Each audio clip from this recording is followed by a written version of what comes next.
Magpabombuan ka nun. Brad, Sabay ka na na. sabay tayong okay dia. Ya, ako dispikas ko.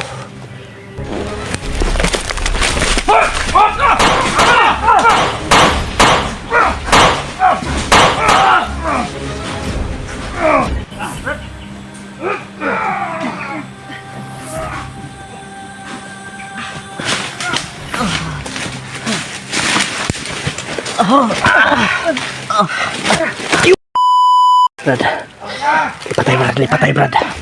Lipat tayo Brad. Brad.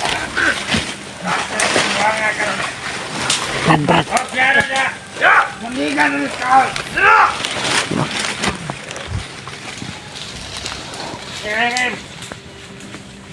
Magpabombuan ka nun. Brad, Sabay ka na na. sabay tayong atake ha.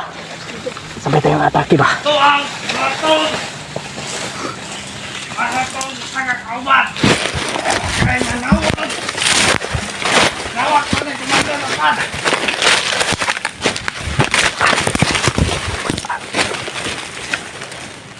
Dito lang, dito. Naman itong iiwala tato. Atong ipasok tayo nga dadakpa lang ang vlogger nga na bandala sa ulo. Tuyuki dito Brad. Ayaw. Tuyuki dito ha. Dito dapit. Ya, tuyuki dia. Ya, ako dispikas ko. Ako sa nag-iikuan eh. Ako Mga sa tol, nag-iikuan. iikutan namin to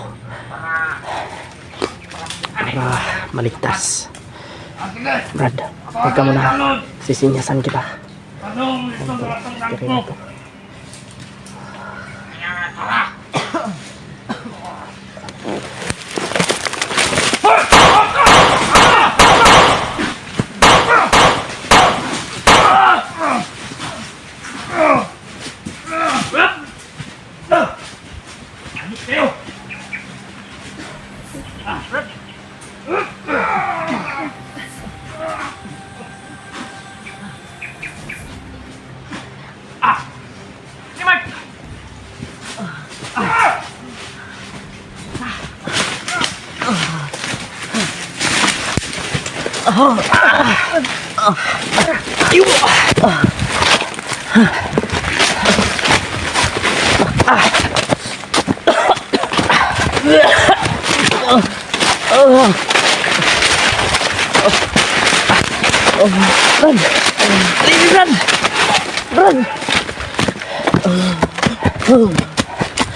Dapat dari Brad. Lepas kanan. Na tayo sa mataguan.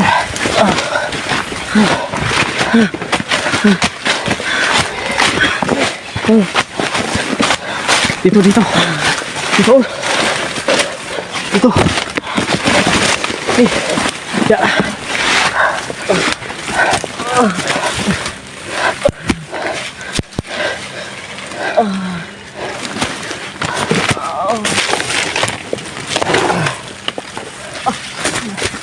Bug ko ba?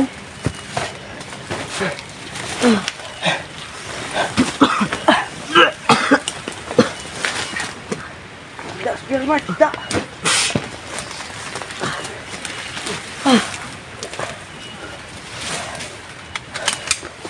Besok lagi beneran.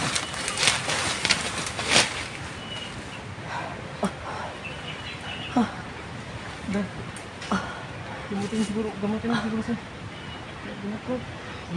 Ginagamot yan ngayon eh. Lolo Ambo, binibigyan niya ng lakas.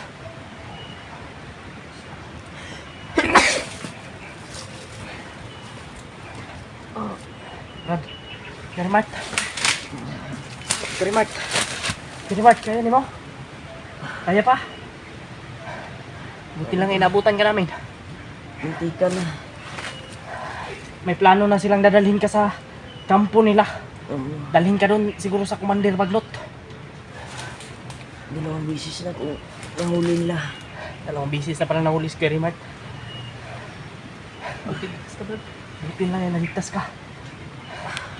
Namin. Na. Ha? Maraming nagkalat na commander ngayon. Kaya ingat tayo, Brad. Hindi tayo sa... Brad, huwag kang umiyak, Brad. Huwag kang umiyak ba? Pahamak kayo dyan dahil sa akin dyan. Huwag kang ano dyan. Kasi, walang ibang magtutulungan kundi tayo. Hindi pwedeng pabayaan ka lang namin. Kailangan natin ilayo sa Scary Mart. Dito lang kayo. Ha? Dito lang kayo. Hindi na siguro tayo maano doon. Napatay naman namin lahat eh. Tinanggalan ko ng mga pula yung noon nila. Dumating kayo. At binalian ko ng liig mga tol. Para sigurado talagang hindi na sila hindi na sila mabuhay ba. Tinanggalan ko talaga yung pula yung ano nila, yung noon nila.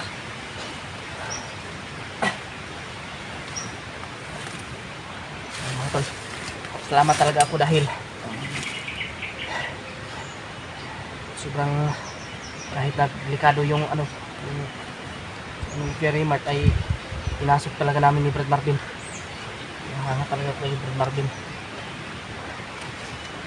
At yung plano namin ay talaga nag-success. Lalay si Scary Mart, Brad. Basta ito? Ako na bahala. Mag-iusap kayo luluan mo. Para gamutin yung katawan ko. Wala na rin yung bago. Okay lang to. Tahi pa naman ito. Okay, mag-alala sa akin. Ano Brad? Kaya mo para kumagdala ng bago mo? Okay, mag-alala sa akin. Importante na ligtas ako. Kaya ko gamutin yung sarili ko. Kaya malaking pasalamat ko sa inyo na naligtas niyo ako sa kamay niyo ng mga kalaban. Kabilan lang natin si Scary Mart. Kaya ko ito. Tol, dalawang misis na akong naunit nila tol. Kasi hinanap ko sila AJ at Marvin. Buti lang yung kanina Scary Mart. Buti lang kanina eh may nasundan kaming mga bandido na nagsabi eh nandun ka lang daw sa area na yun. At yun, sinundan namin. Dalawang misis na akong naunit nila Brad. Hindi pala inasahan na ikaw pala yung nabihan nila. Galit na galit sila dahil yung mga commander na naghuli sa akin yung pula sa noo ay pinaslang ko. Kaya galit na galit yung magkapatid na nakapula na yun. Magkapatid yun sila eh. Yung pinaslang ko ng Luzon, Oo. Kaya galit na galit sila. Tinanggalan. Nahuli lang ako, natrap nila ako. tinanggalan ko ng pula Oh, yung sa loob. grabe. Para Nagubuhay yan. Hindi na talaga Pinatupad yan sa ulo ba? ha? Pinatupad sa ulo yan. Kahit bugbog sarado yung katawan ko, brad. Kaya ko namang gamutin yung katawan ko. Pinaliparan ka na sa kanya. Luluan ko ng dasal Scary Mart. Kaya luluan mo. Na ritual. Gamutin yung katawan ko. Din, maraming salamat din. Huwag kayong maghinaan ng loob. Sensya na rin brother. Ano? Dahil sa akin, hindi ka mga pahmak. Oo, puso na ano. Para to sa'yo eh. Para sa pamilya mo. Kaya may nahagap na akong impormasyon. Pwede niyo man akong pabayaan. Malapit na talaga tayo sa kampo kung saan dinala yung asawa ni May impormasyon kang nakuha sa kanila Kuya Remart? Oo. Nasa kampo yung kuan. Pero yung nahagap ko na kuan, nandito daw si Commander Lapad. Baka yung Commander Lapad na may hawak sa pamilya ni Marvin. Bumalik daw sa area. Iniwan yung pamilya mo. Tama yung tiyempo natin. Patsimpuhan natin yung area na yun kung saan nilagay yung pamilya mo. Timing pala kasi walang commander. Nandito lahat yung mga commander ngayon. Kaya yung Kailangan natin nakita magmadali. ay may mga pula sa noo talaga. Kaya agresibo sila. Kaya inanap nila si Marvin. Grabe, sobrang sakit ng katawan ko. Balik-balik yung katawan ko. Kaya sa saging. Balik-balik. Pati kahoy nga babanggaan na sipa atong kuwan bay, bandido. Balik bay. Mawala rin yan. Sa ritual na ano ni Lolo Ambo. Oo, unti-unti nang gumaan yung katawan ko. May ginawa kong kuwan upang magamot ang katawan ko. Iusap nila ako kay Lolo Ambo na magpatulong. Dahil hindi gaano ka kuwan yung napasa ko ngayon. Bugbog sarado talaga ako. Buti nilang naabutan ko. Nabutan ka namin ba? Abutan niyo ako. Dahil once na madala ako sa commander na yon, sigurado may kalalagyan ako. Buti lang talaga Kuya Raymart, naligtas ka talaga namin kaagad. Na dinig ko yung mga plano nila. Delikado buhay ni Marvin ngayon. Yun nga. Brad, Delikado buhay mo ngayon din. Dahil Kaya- pinapatay ka na ni Commander Bagnot. sabi ko sa'yo Brad, mag-ingat ka sa bawat takbang mo Brad. Ingat ka palagi. Yun yung narinig ko sa mga tauhan ng mga nakapula na Ay, pag wild ya Brad. ayaw kay Kuan Brad. Ay, kuhanin mo pressure mo Kuan Brad. Ayaw kuhan mo Kuan. Eh, mas madunggan tayo ba? Hindi pa yung kakalakaw. Ayaw kayo Kuan. Wala na si Marvin bay. Ay, nagwala na si Marvin tol. Nagwala na si Brad Marvin mga tol. Dahil sa nabalitaan niya. Ang importante Brad na matagpuan natin yung Kuan dahil nandito daw yung mga commander. Oo. At yung naiwan lang doon sa pamilya ni Marvin ay mga tauhan lang. Kaya sana ay makakuha natin yun. Ay, so much Okay ka na Kuya Raymart? Ito talaga. Okay ka na? Malakas-lakas na yung katawan mo? Relax mo natin konti. Oo. Hindi na talaga, brad. Walang problema, brad. Alang-alang to sa iyo, sa itong ginawa namin. Pwede niyo naman akong pabayaan. Pero mas pinili niyo akong tulungan ba? Salamat sa inyo ha. Dahil nakita namin yung kabutihan mo. Oo. Sobrang buti mong tao. Mabuti kang puso. Takot ko lang bro, baka mapahamak kayo bro ba? Di, Huwag wag mong mong... mag-alala, brad. Ang alalahanin natin, yung asawa at anak mo. Dahil papunta na tayo doon. Kung saan yung kuwan. At Sana ito yung perfect timing na... Ito yung kuwan. Sana hindi pa ito kuwan dahil baka makasagupa natin yung mga commander dito. Oo nga. Ay lahat ng commander daw ay nandito sa area na ito. Kaya ingat tayo. Dito daw pinakuha ni Commander Bagnot ng mga commander na may tali sa noo ba? Mga sinaligan po ba? Mm. Kasagaran na ako nakita ang ginaw na yung mga tali sa one may. May tali sa ulo. Sobrang lakas na may kurente ng kanilang mga kamay. Doon ako na na lumpo eh. Dadalhin ka na talaga sana nila sa ano. Dalawang magkapatid na commander. Dadalhin ka na talaga nila Kuya Raymart sa ano, kampon la. Ha? Dadalhin ka na sana talaga sa kampon la. Oo nga. Yun yung plano nila eh. Yun nga, abutan niyo ako. Di, nagmamasid na talaga kami. At sabi ko kay Brad Marvin na planuhin natin ito na maayos Brad bago tayo aatake. Ang isa natin pinasalamatan. Habang binubugbog ako ay ligtasal ako eh. Sana ay may makaligtas sa akin. Mga kasamahan. Dininig talaga yung panalangin mo Kuya Raymart. Talaga ang Panginoon Diyos. Lalo na kay Lolo ako. Hiniling ko rin na sana matulungan mo ako Lolo ako sa sitwasyon ko ngayon.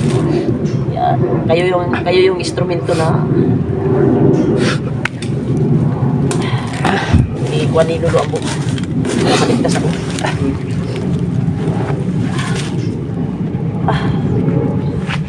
Maya-maya muna tayong lalakbay ha. Kasi pinagaling ko pa sa Grabe talaga. yung ginamit ko na oras yun sa katawan ko. Pinagaling ko yung sarili ko. So yun mga tol. Salamat ako. Dahil naligtas natin kaagad si Kuya Raymart. Binigyan talaga kami ng lakas ng loob ni Brad Marvin. Binigyan kami ng ano ba, para hindi matakot. Alam kong si Lolo Ambo yung may gawa noon. Mga tol, salamat talaga ako. Lalo na kay Lord. At siyempre kay Lolo Ambo. Okay na ka Kuya Raymart? Parang namumutla ka ba? Brad. Yung mata mo, Brad, kumusta na, Brad? Sige pa rin. Maangang pa rin yung mga mata ko. Pero relax muna tayo kunti. Ingat tayo kasi sa tulad ng sabi ni Kuya Raymart na yung mga commander daw ay nandito sa location na ito, dito sa area na ito. Kaya ingat tayo. Grabe na talaga yung kalupitan ng Kaya ingat talaga tayo Brad Marvin, lalo na si Kuya Raymart. Kasi hindi natin alam kung sino yung masasagupa natin dito. Pero patungo kami sa mga tol at hanapin din namin sila Julio Si Brad Pidot. Tungo kami ngayon sa kung saan yung ano. Kasi ito na yung perfect timing na walang commander doon sa bihag. Iwan ko kung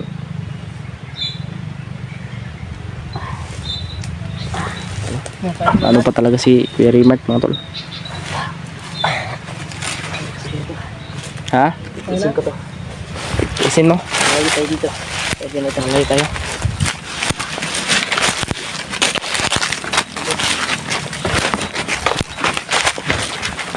Basta magpupursige lang tayo mga tol.